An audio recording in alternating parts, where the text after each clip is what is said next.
Hey guys, I am back with another reaction video for you. This one was requested by the Draconian. I love the username, by the way. It is a full conversation with Shaytaan. I am not sure how that's supposed to be pronounced. And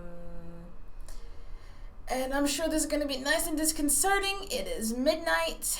I am sitting on the floor of my bathroom. The things that I do for you, YouTube. The things that I do for you. Next, shift play K button. Your play K. It's not playing. Okay. Let me just entertain you in the meantime. So how's everyone doing? How's everyone feeling about this corona outbreak? It's really disconcerting. Seriously, why is this not playing? Next, shift play K button. Oh. Press pause K button. Ha. So Allah subhanahu wa ta'ala in the ayah, he says, وَقَالَ الشَّيْطَانُ لَمَّا قُضِيَ الْأَمْرُ إِنَّ اللَّهَ وَعَدَكُمْ وَعَدَ الْحَقِّ. Also, I hope that this gets to English because I do not speak presumably Arabic. وَمَا كَانَ لِي عَلَيْكُمْ مِنْ سُلْطَانٍ إِلَّا أَنْ دَعَوْتُكُمْ فَاسْتَجَبْتُمْ لِي فَلَا تَلُومُونِي وَلُومُوا أَنفُسَكُمْ مَا أَنَا بِمُصْرِخِكُمْ وَمَا أَنْتُمْ بِمُصْرِخِيَّ إِنِّي كَفَرْتُ بِمَا أَشْرَكْتُمُونِ مِنْ قَبْلِ إِنَّ الظَّالِمِينَ لَهُمْ عَذَابٌ أَلِيمٌ. A very brief, summarized translation of the ayah says that Shaytaan said, when everything had been decided, when the affair had been settled, when everything was said and done, that God made you a promise and his promise is the truth. And I made you a promise, but I lied to you, says Shaytaan. That's deep. Okay. And I did not have any control over you, aside from the fact that I would invite you, I would persuade you, and you responded to me. You inclined to listen to my suggestion. So do not blame me, but blame yourselves. I agree with that, but I'll come back to that. Nor can you come to my aid and my rescue. Without a doubt, I completely disassociate myself from anything that you people have done and associated with me. And there is no doubt about the fact that those who do wrong, those who wrong their souls and cross the lines and boundaries that God has set, for them reserved exclusively is the most painful, tormentful punishment imaginable. This is the summary of the ayah, and subhanAllah, in the Quranic, style and fashion, it's very straightforward. Most of it you're probably able to understand and decipher just from this. So first and foremost, Al-Hasan al-Basri rahimahullah ta'ala, in a narration of Ibn Abi Hatim, Al-Hasan al-Basri rahimahullah ta'ala, he comments on this ayah, and he says that he basically lays out a scene. He said, where is this taking place? Where is Shaytaan having this conversation? And who is he having this conversation with? This almost seems like a public statement, like a public address. So what's exactly going on here? So he lays out the scene that after لَمَّا قُضِيَ الْأَمْرُ, as Allah says, what that means is that the reckoning has been done. Those who are going to heaven have gone to heaven. Those who are going to Jannah have gone to Jannah. Those who are going to the fire of hell have reached the fire of hell. Everyone is settled into their final abode. And at that particular time, Shaytaan, Iblis, who we also know as, he stands up like a khatib. يَقُومُ خَطِيبًا عَلَى مِنْبَرٍ مِنْ نَارٍ. He stands up like a khatib, like somebody. Yemen. I used to have a home. That really startled me. Let me skip this ad. While I'm doing that, guys, that is interesting so far. Oh, skip ad. Okay. Somebody addressing an audience, and he stands on a pulpit made of fire. And while he's standing on that pulpit made of fire, he's addressing the inhabitants of hell. Ashabun nari, khalidina fiha. He's addressing the people that are doomed to an eternity in the fire of hell.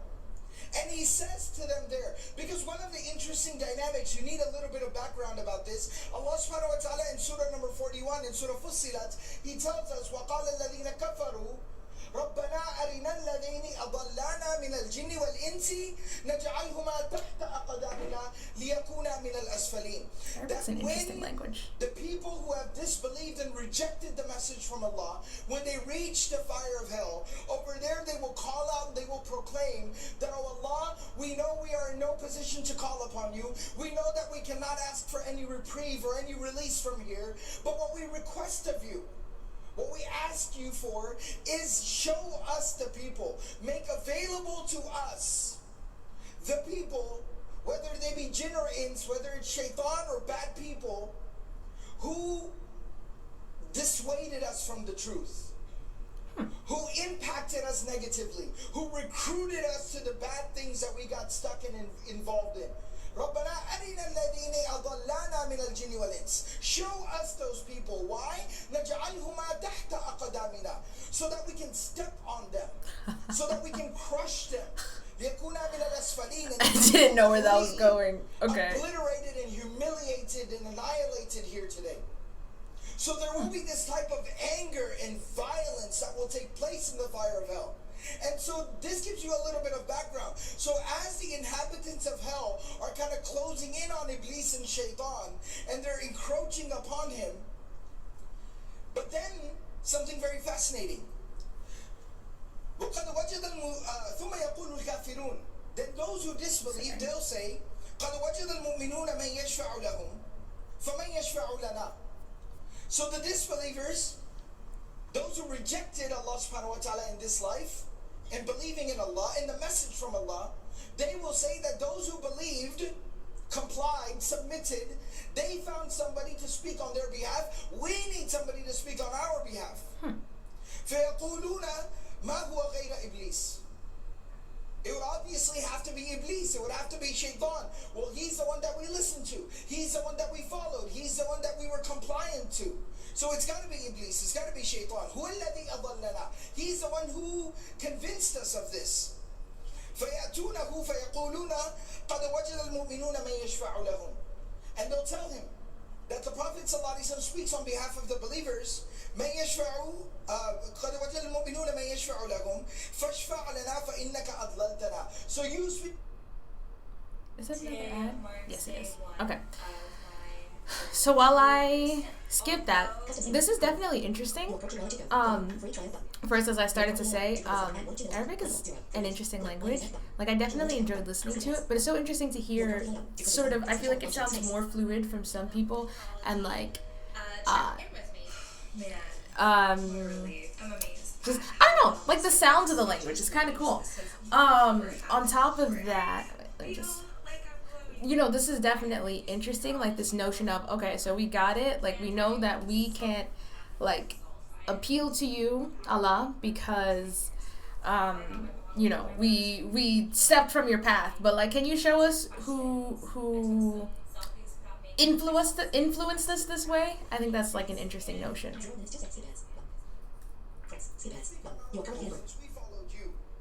فَيَثُورُ مَجْلِسُهُ مِنْ أَنْتَنِ رِيحٍ شَمَّهَا أَحَدٌ. And when Shaytan will stand forth and proceed forward, it will be the most horrendous stench that any creation of God has ever experienced, coming from Shaytan. ثُمَّ يَعْضَبُ نَجِيبُهُمْ. And then Shaytan will basically go and he will attempt to speak, and at that time he will turn around. Instead of trying to intercede on their behalf in front of God, when he gets up to the pulpit, then he'll basically pull a plot twist. He'll turn around and face the audience that is standing behind him, that wants them to vouch for them, and he will say, إِنَّ اللَّهَ وَعَدَكُمْ وَعَدَ الْحَقِّ وَوَعَدْتُكُمْ فَأَخْلَفْتُكُمْ. Your mistake is the fact that God made you a promise and God was truthful with this promise. I made you a promise, but I was lying to you all along. I mean, sounds... I was lying to you all along. I believe, like... So this is kind of... I wouldn't believe him to speak on my behalf. Surah 14, like, ayah 22. So now you can imagine all of hell is basically crowding in. They're encroaching in. They're moving in on Iblis, on Shaytan, to just completely so do they revolt? And satisfy, quench kind of their bloodthirst that they have at that moment out of their frustration with themselves. Like Allah subhanahu wa ta'ala says in the Quran, He proclaims in the Quran, وَقَالَ الَّذِينَ كَفَرُوا رَبَّنَا, Allah subhanahu wa ta'ala will tell them at that time that however frustrated you might be with yourself at this particular time, I was more angry and upset and frustrated with you every single time the message was brought to you, but you kept rejecting it. أَكْبَرُ مِن مَقْتِكُمْ أَنفُسَكُمْ إِذْ تُدْعَوْنَ إِلَى الْإِيمَانِ فَتَكْفُرُونَ. So these people, out of their frustration, they're coming in on Shaytaan. At that time, Shaytaan addresses them.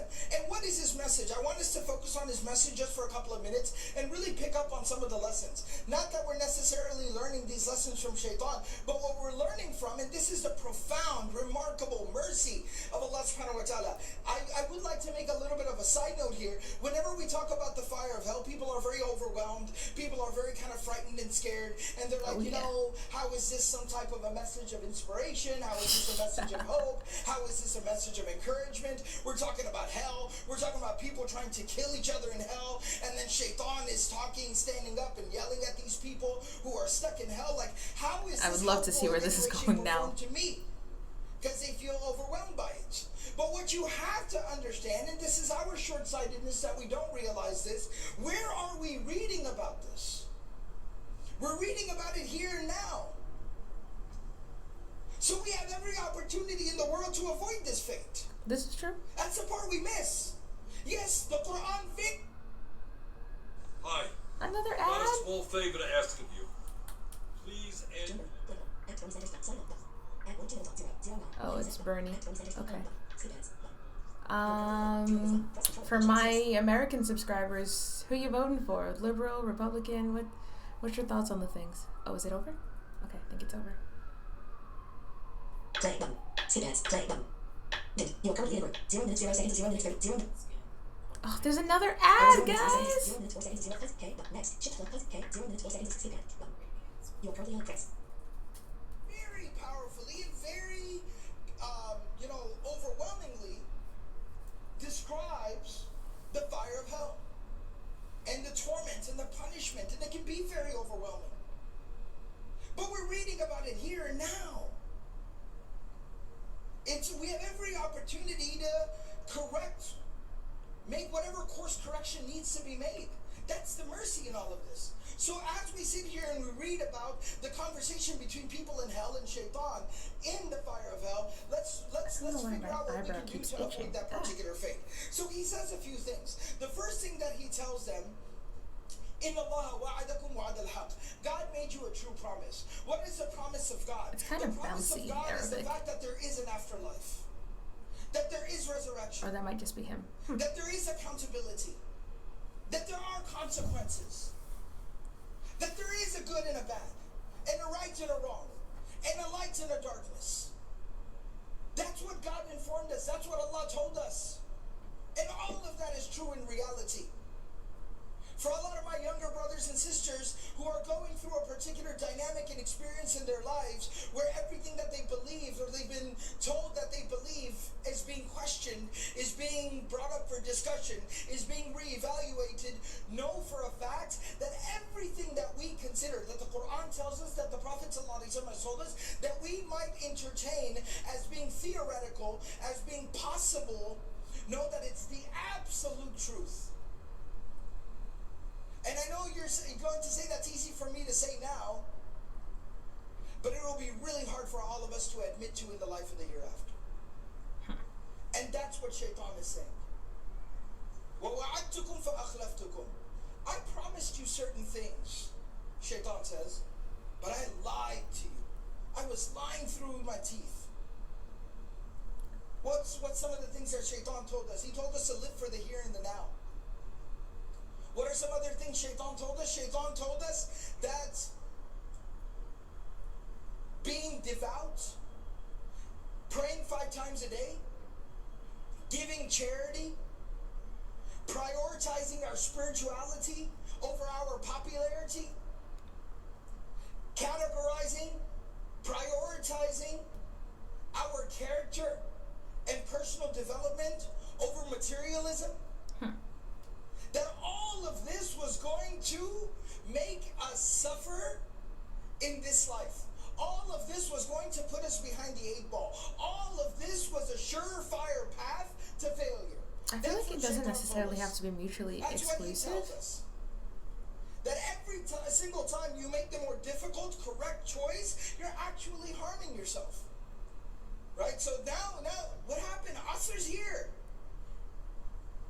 And without overwhelming anyone here too much, and I honestly mean this, sincerely mean this. Please forgive me. I apologize if this does seem very heavy to just kind of mention, but it's the words of the Prophet sallallahu alaihi wasallam. Oh dear.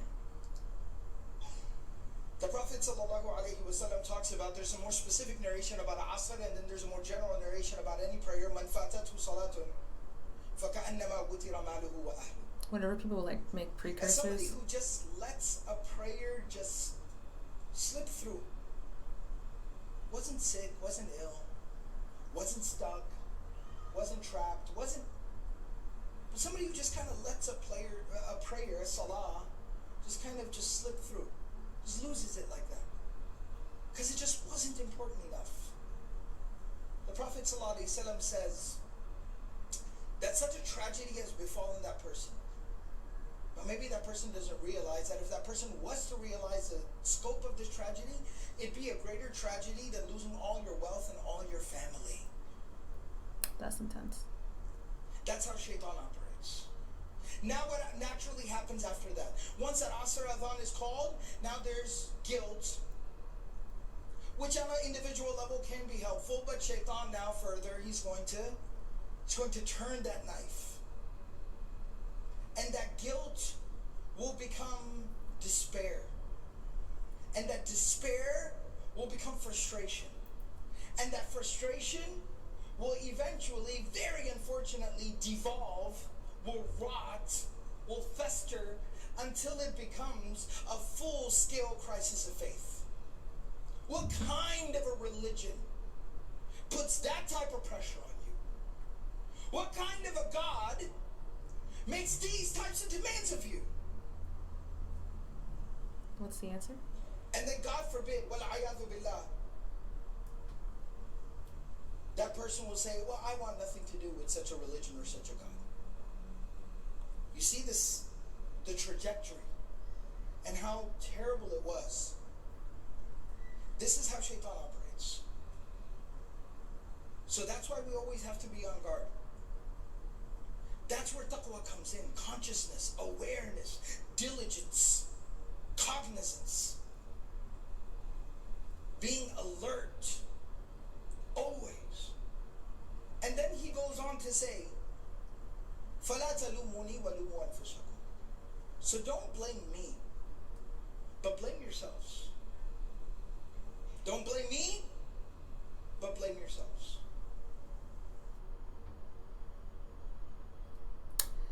Okay, wait, is it over? 9 minutes 10 seconds. YouTube video player. 15. If God knows everything, why is it my fault? Now gone. Adam, you did not. Wait, no, stop playing. Okay, let me just close this. Okay. That was a lot. That was heavy.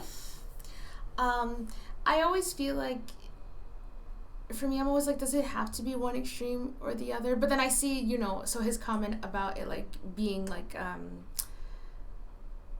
just, like, a slippery slope and just, like, degrading so quickly. Like, we go from like, you miss one prayer. There are 5 prayers a day in Islam, yeah? So you go from, like, you miss one prayer and then you feel bad, but then it slipped through the cracks because it wasn't, like, a big deal. And then, so I feel like, I see that spiral, I see that trajectory. And I feel like, but you can keep up with everything, but also still appreciate the here and now. Or, well, okay, so I can't speak because, I am not Muslim. I don't know, like, I've read random things, but I haven't actually taken any classes on Islam as of yet.